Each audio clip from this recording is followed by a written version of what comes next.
Hey,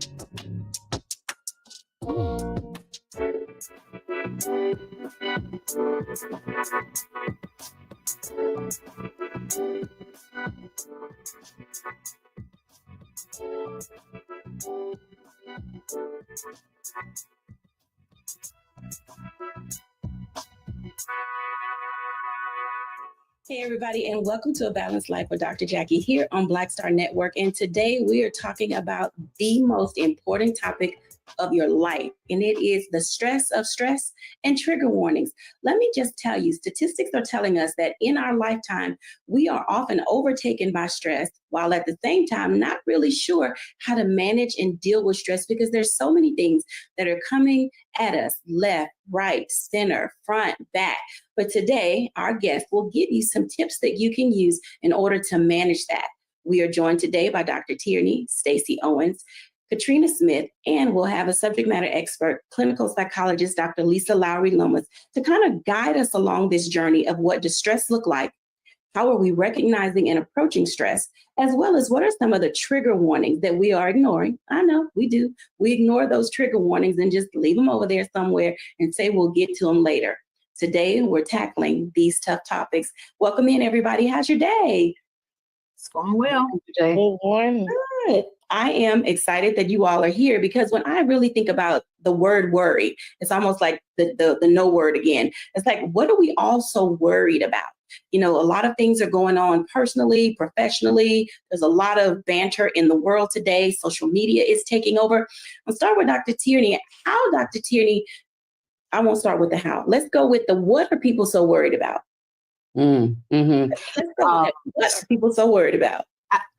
I think the simpler question would be not worried about. Hey. Because like you said, there is so much that's happening in addition to just our own personal lives. I know for me, when I look around at some of, just my sphere, aging, the changes in our health, we may have aging parents, aging grandparents, and facing retirement, and what am I going to do next, and what does that look like? I'm too young to be old. I'm too old to be young, and all of those things, and just the day-to-day, life, career, paying bills, kids, new kids being born, kids leaving the house, and empty nesters, and just there's a lot that just happens in our personal lives, that can bring us a lot of stress that comes with a lot of those transitions, those natural transitions. But in addition to that, this year has brought us some surprise. There's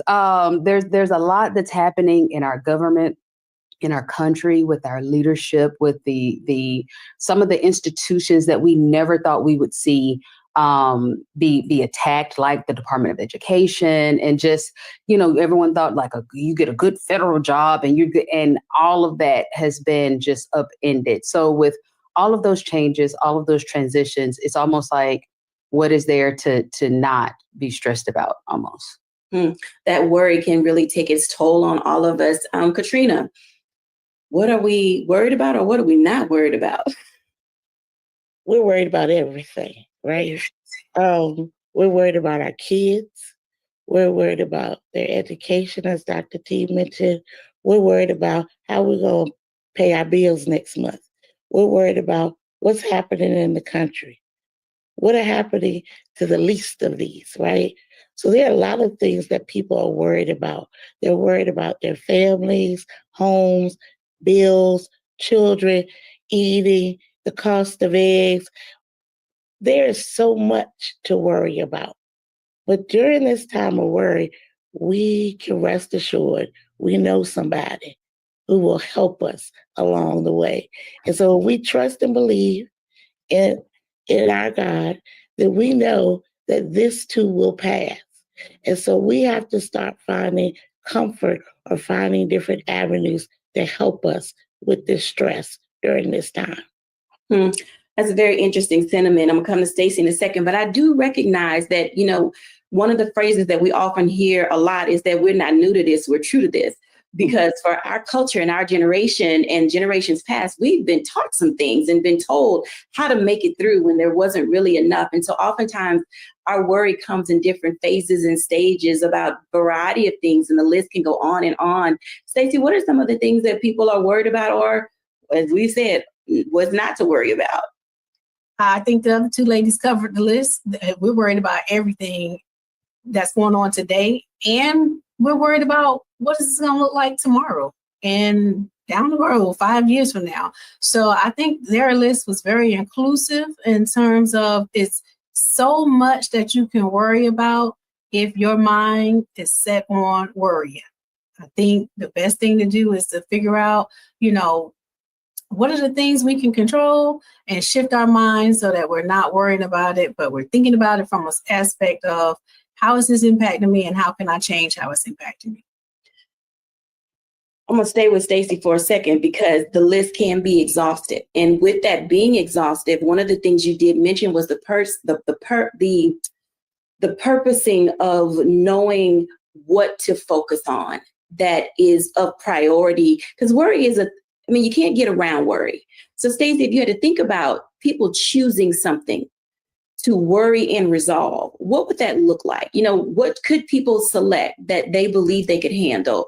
And then, know that they can get closure there so they can move on and take that off the list. I think that you got to first focus on your circle of control. Like I go around Stephen Covey's framework of circle of control. So it's so much you can worry about, right? So what I do is I take my list and say, of these things that I'm worried about, which one of them can I control, right? Then I'll say, now which alligator is closest to my boat? So if it's my finances, I'm thinking I can't pay my bills, I can't pay my rent, just can't do something like that. And that is, the end result of that is me getting evicted and becoming homeless or something major. If this worry is going to be something that can become a huge trauma, go from worrying to a trauma, then I need to deal with that first, because I don't want it to become traumatic. So let me look at what's closest to me, what can I control, and what can I adjust from that aspect. You bring up a very good point, Katrina, when she's mentioning about trauma and controlling. People have a tendency to overlook, their trauma and just kind of, it happened and go on. Why do we do that?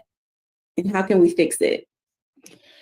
Well, we overlook our trauma because we don't want to deal with it. So the quick, fast, down, dirty version is, if I just put that trauma in the closet, in a trunk, lock the door, and never address it, I think that it'll go away. And that's not true. We all live with some form of trauma, whether it was during your childhood, something happened to you at work, a friend. We carry trauma with us. And so during that time, if we don't address it, it lingers and it causes us pain later in life. We can be triggered by things because we haven't addressed the trauma in our life. So some of that stems, we have to go back and say, how do I address this? What help do I need? How do I seek professional help? Who can I talk to? All of that must be dealt with, because along your life, if you don't deal with that trauma, you will be triggered by that trauma. And when you are triggered, it can cause great pain. There's a saying that says, hurt people hurt people. You must address your trauma. Okay, Dr. Tierney. Addressing trauma is one thing, but having the maturity to do that is something quite different. At what stages of growth and development are people even prepared and ready to deal with their issues around trauma and unresolved issues and the stress associated with it? To answer that question, I want to back the train up a little bit, because both Stacey and Katrina mentioned, Dr. Stacey and Katrina mentioned something. control. A lot of times we are so stressed out because we are trying to control things that are outside of our sphere of control. We cannot control what, the weather does. We cannot control, what our government, does. We can do what we can, write letters to our senators, our House representatives, but we cannot control a lot of the things that we are stressing about. And the things that we can control are usually the things that we ignore. Hence how we get to these triggers and these traumas, because the things that we can control are the things that we're overlooking. We can control our spending and what we purchase, whether we may feel like we can or not, we can. We can control our feelings and what they then do. Not to say that we can control what other people do that maybe bring those feelings up, but we can control how we choose to respond to those things. We can choose how we want to seek help or not seek help for those things. So I think we have to get to the root of, when we're talking about the triggers and the traumas, make sure that we have a firm understanding of the control and what we can control, what we can't control, and don't allow those things that we can't control to drive the bus, because that then will send us over into the traumas and the triggers.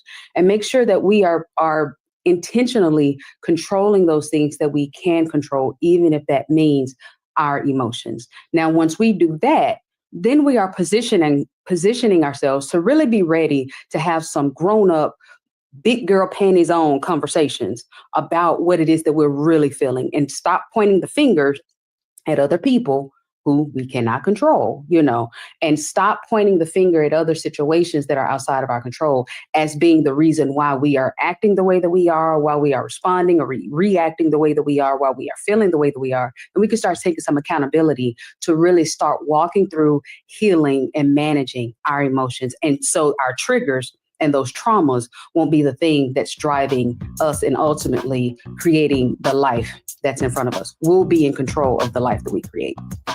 Being in control of the life that we create oftentimes looks a lot of different ways depending on where people find themselves. When we come back after the break, we'll hear from Dr. Lisa Lowry Lomas, who will walk us through some of the ways that we can really psychologically deal with our triggers, look at those things that can concern us, while at the same time discovering what it looks like to advocate for other people. We'll be back in a moment after the break.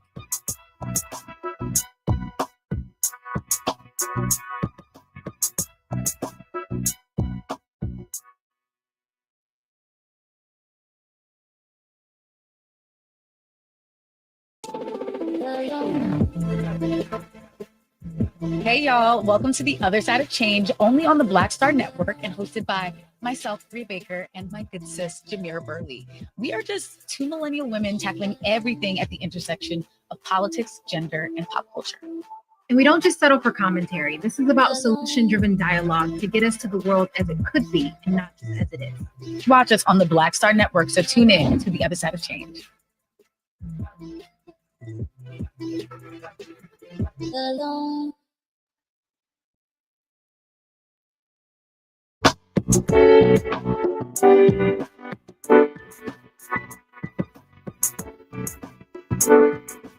And we're back. I am super excited about our guest today. Our special guest is Dr. Lisa Lowry Lomas. She is a clinical psychologist, a professional in the field for over 30 years. And as we dive in a little bit more on this topic of the stress and trigger warnings, let me tell you, this is the woman you want to talk to.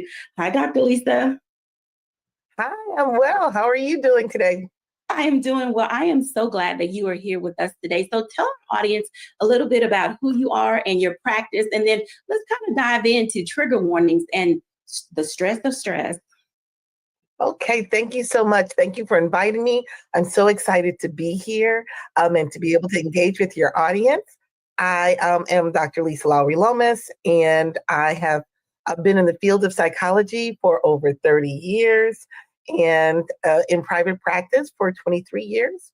My practice encompasses individuals, couples, small groups. I have contracts with corporations, nonprofits, in order to work with their staff and help them strategically plan. I have my practice ranges, it's very eclectic. So it ranges from stress management to trauma to relationship to life adjustment disorders. So it's a hodgepodge, and I'm just very grateful to be able to walk people's journeys. The tagline to my business is learn to live and not just exist. And that's always my focus and goal. I think that those are very important qualities and things that we bring to the table in a business. And because you've listed, who you work with in this society today, people are triggered by so many different things. And oftentimes they don't know what to look for, what to look at, or understand really what's happening with them. Can you share with our audience what it looks like to, I was going to say, really be in stress, while at the same time, how do you cope with stress? Because sometimes you just can't get rid of it. It's a part of daily living because of all the things you mentioned related to trauma and tragedy and compounded life issues. 100%. In our society, in the United States of America, we are constantly going. Most people that live here, our culture is we live with stress. We carry it around with us every single day. And as a result, oftentimes people don't realize when their stress has increased. And so the first thing we have to do is recognize we're probably at a constant state of elevation. And so the intentionality and deliberateness of relaxing and letting things go is critically important to incorporate into our regular routines, our daily schedules. So making the intentionality to release and relax and breathe. One of the first things that happens when we become stressed and triggered is that our breaths start to become more shallow. And so we don't breathe as deeply. And so if you even remotely think that you are feeling an additional amount of stress, you can do a check-in by just pausing and just kind of checking in on your breathing. Is your breathing shallow? Are you deeply breathing from your diaphragm, or is it just very shallow from your chest? We also can find that perhaps if we're being triggered and unconsciously, because oftentimes, again, we carry it around with us, we may be a little crankier. We may sleep more. We may sleep less. It all depends on the person. We can find that our routines that were just normally a part of our lives become more challenging. Our interpersonal relationships maybe we have a little less bandwidth for grace and patience. Those can be small signs that let you know, maybe there's something going on with me. Your things that you enjoy doing, your favorite things aren't quite as enjoyable. And so those are just small signs that maybe I need to slow down, or the stress that I'm used to carrying is at a higher and greater level. Thank you for sharing that. Oftentimes people don't recognize the very things that you stated. And we are in this go, go, go. I got to get it now. I need to achieve my goals, my dreams, my aspirations. And we're like, can you just settle down? Take a moment to breathe. And so people who are, I tickle myself with this because sometimes I find that I work well under pressure, but people who are constantly under the state of stress and pressure, how detrimental is that to health? And what are some of the health warning signs that people may be able to identify? It's like, I need to see a psychologist, or I need to go see my medical doctor. Oh, I love that you said that, because oftentimes clients are telling me that they rise to the occasion. I do my best work when I'm under the greatest amount of pressure. Well, let me tell you what that's putting stress on your heart. It's putting stress on your brain. It's putting stress on your body. So the mind-body-spirit connection is huge. It's a reality. When you're feeling emotional and mental stress and you're not well, it absolutely shows up in your physicality. That's why, at least in the Black community, we are at a higher rate of everything, especially Black women. We have the highest rate of cancer, high blood pressure, Black maternal health issues, all of it because we walk around in a higher state and we just rise to the occasion and we keep pushing. So one of the things I really want to encourage people to do is don't keep pushing, because when people push through it and keep going and say, oh, I'm fine, that's that superwoman syndrome going on. And that is one of the worst things that we can do for our health, which is why we have greater level of disease. And we are dying at a younger rate and a more rapid rate than any other sub-community in this country. Let's address that for a moment, because you mentioned the syndrome of being superwoman. Oof. Can you talk for a moment about the role that the imposter syndrome plays in stress? Because we wear masks all the time, and that in Yes. itself can be dangerous. Oh my goodness, absolutely. But putting on that mask has become part of the routine. So you put on your lipstick and you put on the mask and you go out into the world. And what that does is not, first of all, it doesn't allow your community to be of support to you because they think everything is okay and you're walking around like everything is okay, covering up all the things that go along with that. So it is critically important that we take the mask off and that we allow ourselves to be human. Because the superwoman syndrome, the S on your chest makes you a superhero. No one is a superhero. We are all human. Walking around as though life is perfect is because we feel like imposters and because we're pretending. It doesn't do any good, doesn't do you any good. And again, it doesn't allow for the people in your love circle to support you. I mean, we are here in community. And so it is okay to say, I need some help and support. And I also want to encourage the royal you, I want to encourage everyone to know when it's time to reach out for some help from your partner, to reach out to a medical professional and a therapist. There is room for your pastor, your therapist, and your coach. We all work collaboratively to support people on their journey in life, to have balance and, again, to live and not just exist. And so I encourage everyone to have all three in your life. Thank you for sharing that. On another topic that is near and dear to a lot of people who have kids and who have raised children and now raising grandchildren, oftentimes the issues of the parents and things that are going on in the home show up in the classroom. And so our students aren't necessarily getting the advocacy help that they need, nor are they receiving the academic help that they need. In what ways does the role of psychology and school counselors and psychologists on school campuses, how can they help not only the parent, but the teacher and the student achieve the success they're looking for? Oh, that's a wonderful question. Children in particular, are looking for the adults to help support them in their world. And they often react to their environment and they react to the adults and expectations that are created for them. So the school counselor is critically important because it's a safe place for the child to go and to talk and for to learn techniques and skills in order to be able to set aside whatever may be going on at home or work through or develop coping skills and mechanisms early age. We all need to learn how to cope because life is going to happen to us all. And so the school counselor is a critical role. The school psychologist for children in particular will help you be able to identify what challenges a child may be facing, and which is important to identify so that you can then develop a plan in order to address. And again, early intervention and early recognition is really important. And then as the child gets older, and we're talking now high school, teenagers, even college age, having the support system of faculty and parents in order to engage and help the parent and to set aside their own issues. We all have issues, and it's okay. Oftentimes parents, what we parent through our issues. And so knowing what our own issues are is so important so that we can see it when it comes up. And so we're not parenting through that lens, but we're parenting through the lens that best helps our children.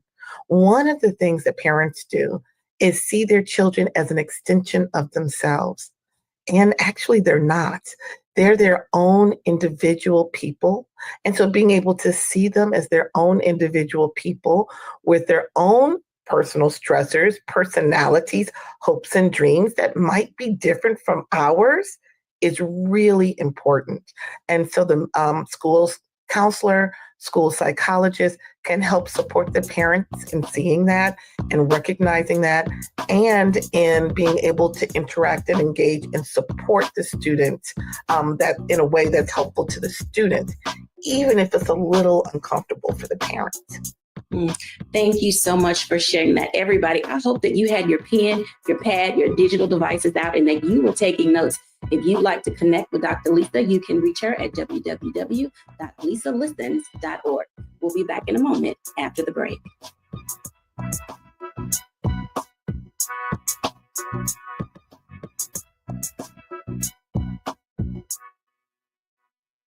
We begin tonight with the people who are really running the country right now. Now, Trump is often wrong and misleading about a lot of things, but especially about history. Donald Trump falling in line with President Elon Musk. In the wake of the unsettling news that MSNBC has canceled Joy Ann Reid's primetime show, The Readout, Roland Martin and the Black Star Network would like to extend an invitation to all of the fans of Joy Ann Reid's MSNBC show to join us every night to watch Roland Martin Unfiltered, streaming on the Black Star Network for news, discussion of the issues that matter to you, and the latest updates on the twice impeached, criminally convicted felon-in-chief Donald Trump and his unprecedented assault on democracy, as well as co-president Elon Musk's takeover of the federal government. The Black Star Network stands with Joy Ann Reid and all folks who understand the power of Black voices in media. We must come together and never forget that information is power.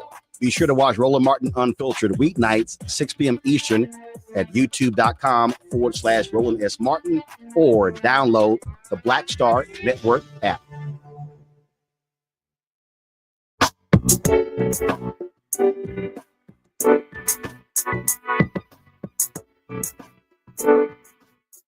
Welcome back, everybody, to A Balanced Life. And as you can tell, I hope that you had your ears listening to the tips and the tools that we're given regarding how do we manage stress and triggers and the ways in our health that it manifests itself. I want to invite our panelists back in because some of the things that Dr. Lisa talked about, you know, we typically don't think about the role that stress plays on the heart, how we eat our emotions, how we overspend, and the ways that it gets in the way of how we live day to day. Another important area is we don't often talk about how our children are impacted by what we do. And I want to talk to Stacey and Katrina for a moment, who are currently occupying that space. And little Johnny, little Susie, little Catrice and Khadijah, all them little names, you know, what are we doing to help our babies? Because kids are hearing things in the home that they shouldn't be hearing, especially in today's society. They're on social media. There's just a lot coming into the school that would never make its way, you know, into the building. As educators, how are you all addressing not only the children, but the parents and getting them the support that they need in this time? Just Jacquie, I'll start. I would say here at my school, we start with teaching the students how to recognize and be aware of the things that they can control. Because like you said, they hear a lot of stuff at home. They see a lot of stuff at home that they shouldn't be even having to think about because you're a kid. Your only job right now is to come to school and be great at being a great student so that you can change your life down the road. But they're bringing the weight of what's happening at home with them. And they're not even aware because they're just living life. They're just in a struggle that they don't even know they're struggling in. So our first job is to teach them awareness. Like, how are you feeling at this moment? And what is causing you to feel this way? And then giving them some replacement actions that they can take. But it starts with first being aware, then getting them to be able to talk about it, whether that's in a journal or whether that's, you know, just talking to the school counselor or talking to whichever teacher that you feel like you can relate most to. And then identifying how or what do you have control over? I have so many kids that come in my office that's worrying about things that they have absolutely no control over. You can't help your parent as much as you would like. This is an adult issue that you need to let the adults deal with, right? So teaching them, what is it that you have control over? And from a teacher perspective, I train my teachers to do this by first showing empathy. I don't want my teachers to be sympathetic for what our students are going through and the stresses that they're going through, because sympathy then says, I can take accountability from you and I can just let you come in here and I'll feel sorry for you. I want you to be empathetic towards their stresses, towards their feelings, towards their thoughts and emotions. But empathy says, but you still have to be held accountable for making sure that you do that next thing that's going to elevate you or help you evolve past what you're dealing with. Because the key is we got to keep moving. You can't get stuck in stress. You can't let the stress overtake you or overwhelm you to the point where you stop doing what the things that you need to do to grow as a person. Katrina.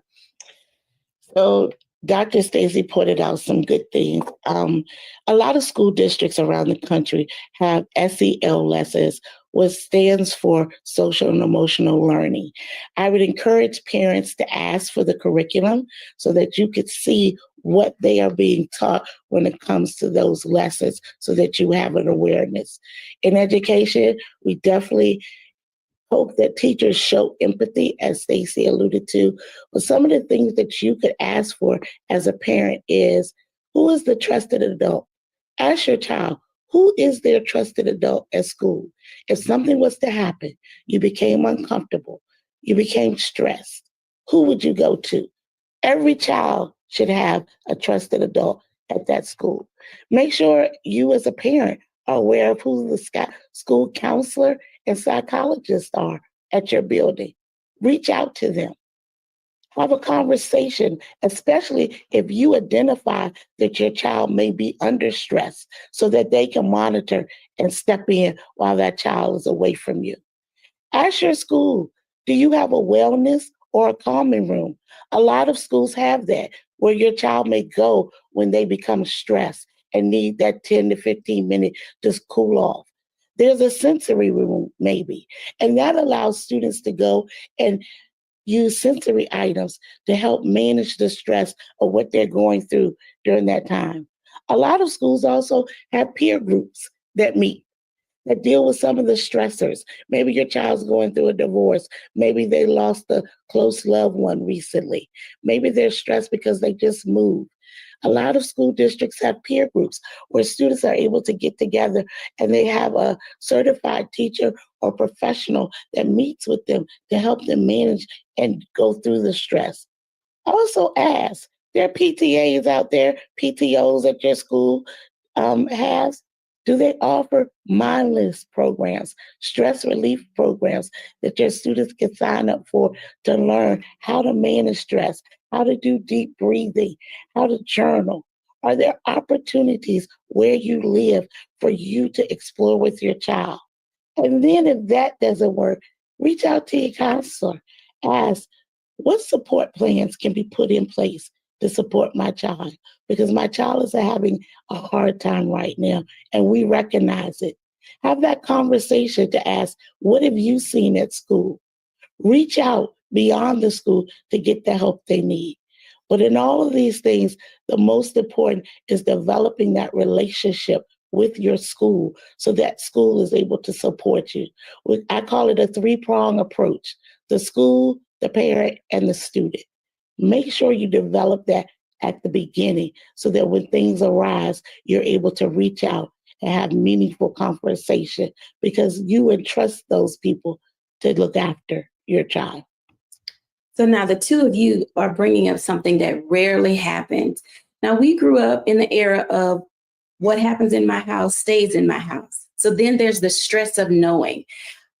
And I'll start with Stacey, how do we get parents to open up to you as an administrator, a school leader, a counselor, a teacher, to say, I do need the type of support that Katrina mentions? Because oftentimes they're stressed around other people knowing what's happening in my house. I can't provide for my family. All of these things that are trigger warnings.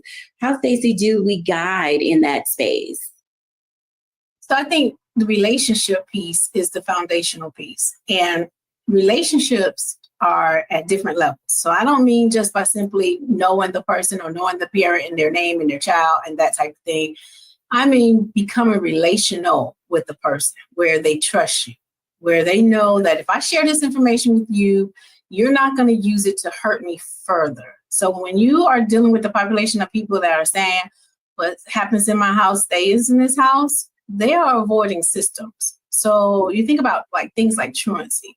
If you deal with truancy by dealing with it through the courts or through bringing in the Department of Social Services or things like that, if that's your approach, then people are going to be avoidance of that because they don't want, you to bring in things that they have deemed as negative that's going to impact their house in a negative way. So they're not going to trust you. So for us, because I work in a high trauma center at my school. So for us, I can't lead from that way. I have to become very relational to my parents where I know them by name. I know them beyond name. They trust me. They'll share information with me. And my response to that information has to be so responsible where I'm giving them a game plan and I'm saying, this is going to be a give and take. You give me this, I'll give you this, and we just sort of learn how to dance together. Going to the end of using an outside agency in a way of to gain compliance is like the absolute last resort. And they know that. And usually if you build that trust and give them an action plan and hold them accountable, they'll move to doing whatever you're suggesting them to do because they know that you're here to help and not harm. I love that, help and not harm. Katrina, as teachers, do no harm. I know y'all are medical doctors, but y'all may as well be because you surgically manage a lot of things on a regular basis. Do no harm happens in a lot of different ways. And when you're talking working peer-to-peer within the building, how do you help other administrators navigate the stress of their roles? Being an administrator can be very stressful because you're responsible for a lot of individuals, adults and children. And so one of the best ways to help my peers is having an open place, once a month where peers can get together and have those honest conversations and seek support from one another. It's just like I said, having a trusted adult. You need a trusted circle that you can have conversations about what's happening, what's going on, and how are you managing. You need to be able to let down and share that information with people that you trust that can support you and help guide the decisions that you are making, because there's so much that you are responsible for during that time. I appreciate this conversation, and the dialogue that we're having. When we come back after the break, I'm going to get Dr. Tierney to get us started because oftentimes we don't know how to bring it together. And so not having it together, it's okay. I remember there was a book called It's Okay to Not Be Okay. And so when we come back after the break, we'll dive right in. We'll be back in a moment.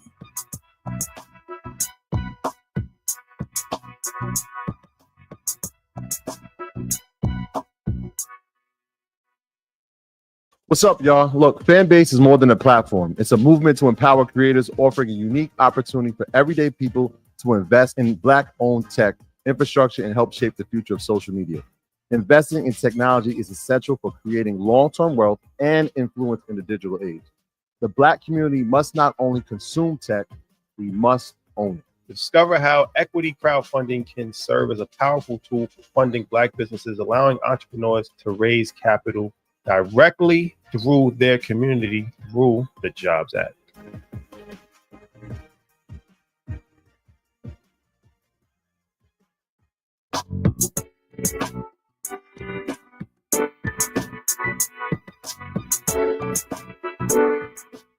Welcome back, everybody. And as you can tell, the stress of stress and trigger warnings can oftentimes leave us debilitated.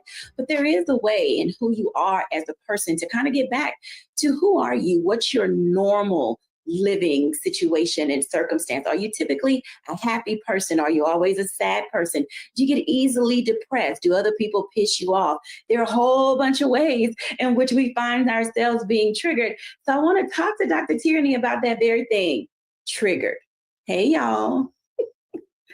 Let me just tell you, I'm going to start off with the top of each one of you telling me. I'm going to start with Stacey, then Katrina, and then I want to go into a one-on-one with Dr. Tierney. Stacey, what triggers you?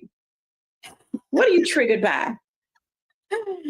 Ooh, let's see. I've been working on me, so let's say. I think what would trigger me most is my interactions with people, because I am a person who can feel your energy and just pick up on a lot of stuff that you're going through. And so when I allow people to come into my circle, I'm heavy on trust. So when I find that you come in from a perspective of manipulation or lying, that's a trigger for me. I like that, Katrina. Okay, we don't have enough time for my triggers, so we're going to keep it short and sassy. I'm triggered, I guess, because I expect me out of other people when it comes to work ethic. And it triggers me when you don't do your work. That's a trigger for me. I'm also triggered by people who talk about people. That bothers me to great end. Interesting. I love those because I think a lot of people, as they're listening, will be able to say that those 2 things or 3 things that you've mentioned also are relevant to them. So, Dr. Tierney, let's talk about these things. You can tell us what triggers you, and then let's talk about how people can identify and approach to those triggers, because you can't change people, and then people have to want to be changed. But at the same time, there is some work that can be done on the inside. Absolutely. So in terms of what triggers me, as Dr. Stacy said, I've been working real hard on me. And honestly, there's not too much that triggers me anymore because I don't give the trigger the power. And I think the number one thing I really want you to hear me say, Sugar, your triggers are your responsibility. The reason why we are triggered oftentimes is because we're giving the power and the responsibility for that thing to the other person. If you're bothered by it, then it's your job to do something about it. It's your job to sit with yourself and say, why is that? Why am I feeling? What am I feeling? Now, hold on, and actually do that work. So a lot of times we are triggered and we're walking around triggered and we're making other people, responsible for our triggers. And we're saying, well, they triggered me and they triggered. No, Sugar, no.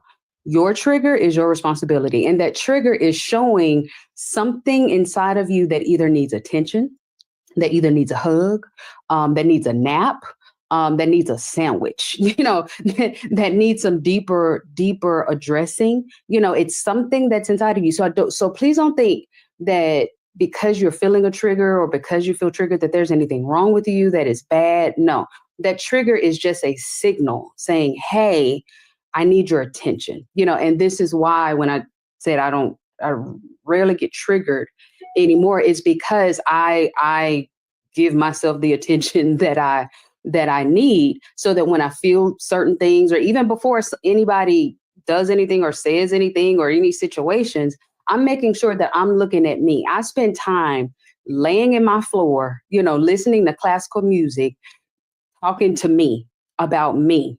God, show me more about me. What is it that you put on the inside of me that I don't even know is there yet? And when we do more of that work, that internal work, you'll find, one, that you will be less triggered.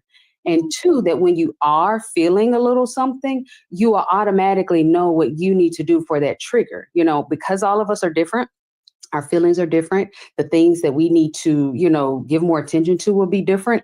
How we respond to that should be different. Like I just said, I lay in my floor listening to classical music, just dealing with me. You guys have heard me say, I have a coach, I have 2 coaches and a therapist, so the team that you have around you, the tactics that you use to help deal with you, they're going to be different than maybe what some other people, are doing. But the goal is to really deal with you and deal with those triggers, so you're not triggered and then triggering other people. And then we're just a walking bunch of triggers that's just tripping each other's triggers. And then that impacts our relationships, our connection, our community, our partnerships, and all of those, all of those different things. So understand your triggers are your responsibility, and it is in your best interest, Sugar. It behooves you to really get to work on those triggers or whatever you're feeling that is trying to get your attention in those moments.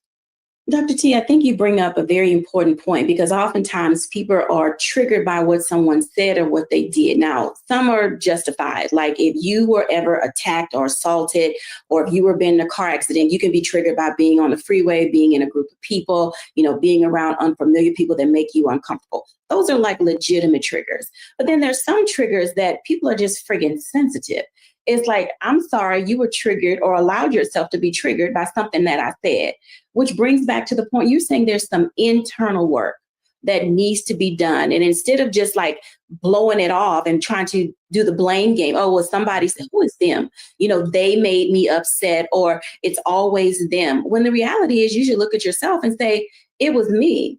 And why haven't I addressed this thing that is consistently causing me internal discomfort? Mm-hmm. What approaches do you recommend that people could take when they really do need to take a good look in the mirror?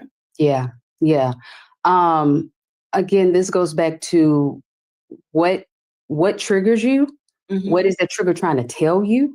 Mm-hmm. And then that's going to tell you the actions that you need to take. So just like you just said, there are some things where, it may be, some PTSD from, being violated, or having your car stolen, or, home broken into, or, vets who went off to war and now loud sounds and it triggers or, respond to them and things like that.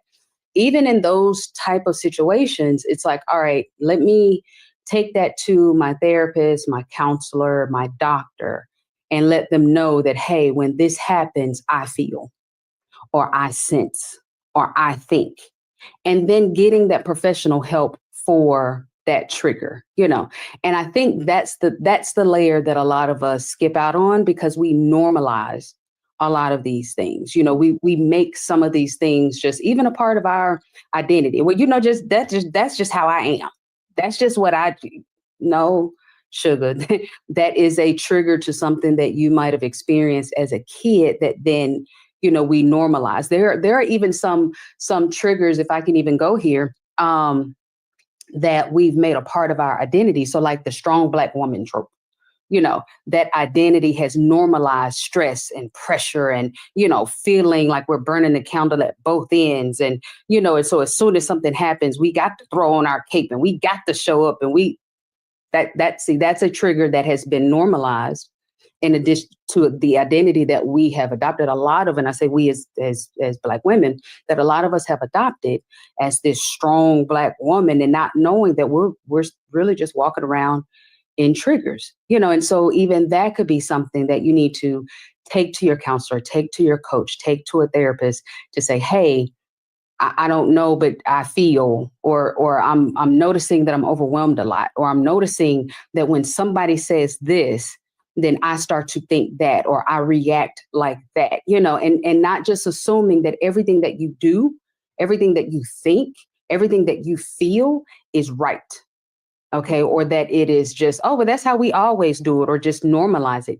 Open yourself up to the possibility that there might be a different way to live. There might be a different way to function that might be healthier, that might let you be happier, that might be less stressful, that might be more efficient. I think we get into these spaces because once we've normalized it, then we shut down the option that there's another way of living. And we can do this even with our professions. There was no way I was going to be an entrepreneur. That was not the way of living for me, until some stress happened and some trauma, happened, that God used that to show me, hey, there's a different way of living. But I had to deal with the stress. I had to deal with the triggers. I had to deal with the traumas for me to then open myself up to see, oh, there's a different way to be. There's a different way to live. There's a different way for me to function, so it doesn't always have to be these severe situations, it can just be in your day to day. This is how I've always managed my budget. This is how I've always, looked at my career and my job. And, because that honestly, talk about that. A lot of us are getting our identity in that performance piece, and we feeling like we have to perform, and that pressure of performance is causing us a lot of stress and sending us over into some mental health situations, simply because we haven't allowed ourselves to think of another way of being that removes the stress and that trauma and that pressure from our lives just on our jobs, and so it's allowing yourself to be open to a different way of being that we might not have ever considered before, instead of just turning your nose up at it like, oh, why they do that? Think about, well, maybe let me try that.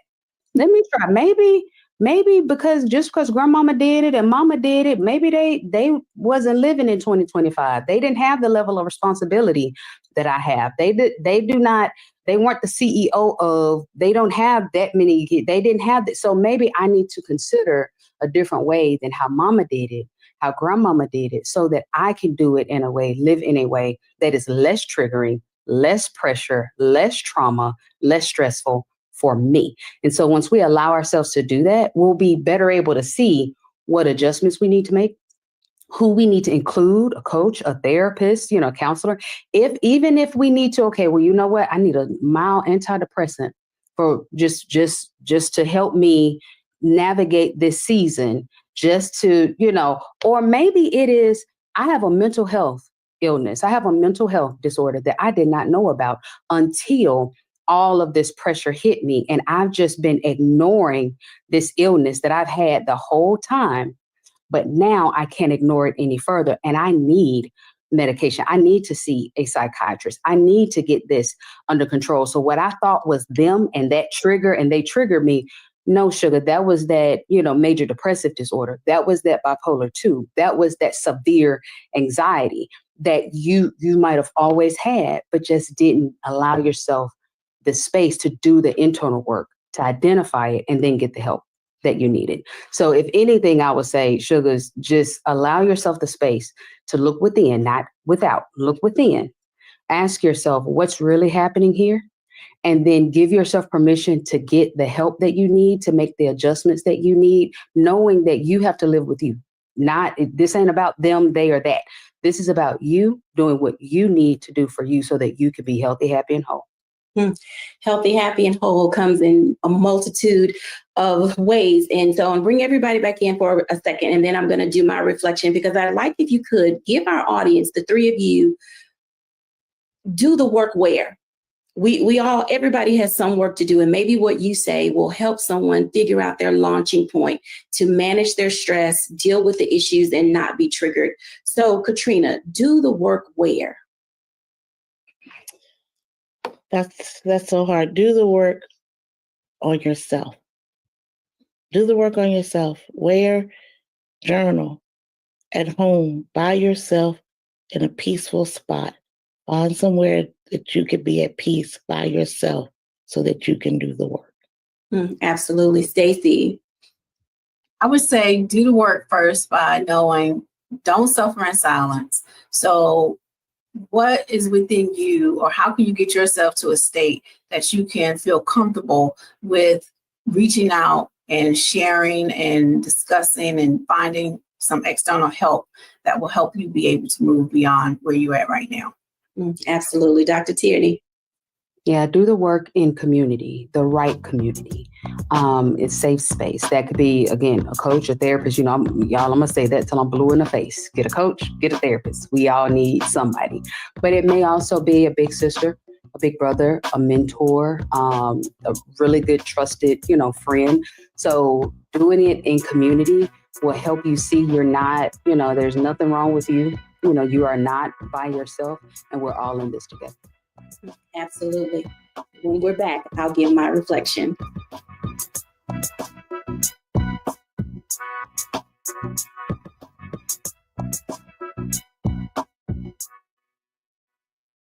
Hello, I'm Isaac Hayes III, founder and CEO of Fanbase. Listen to what I'm about to tell you. The window to invest in Fanbase is closing. We've raised over $10.6 million of our $17 million goal.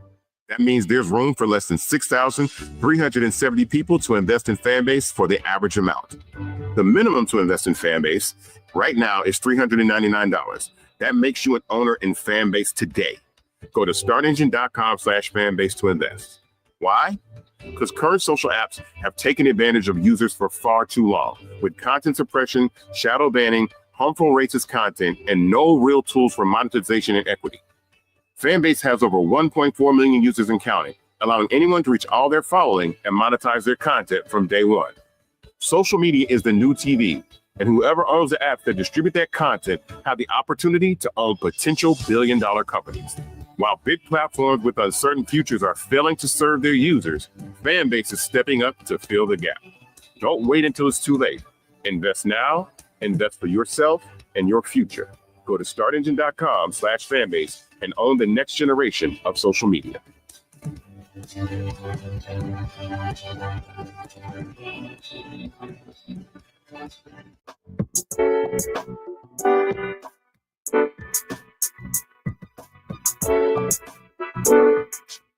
Welcome back, everybody, to A Balanced Life. And as you can tell, it is important for you to put in the work, not just for yourself, but for those loved ones around you. Find your group of people who can help you engage with yourself, people who will check you before you wreck you. It's very important that you have a trusted body of individuals and people, and to show others around you that the work can be done and that the work is beneficial, so that way you can move on, because we can't continue to walk around on eggshells around people. We can't continue to treat them as if they're landmines. And we can all think of a cadre of people who still walk around with chips on their shoulder, but you can take the high road.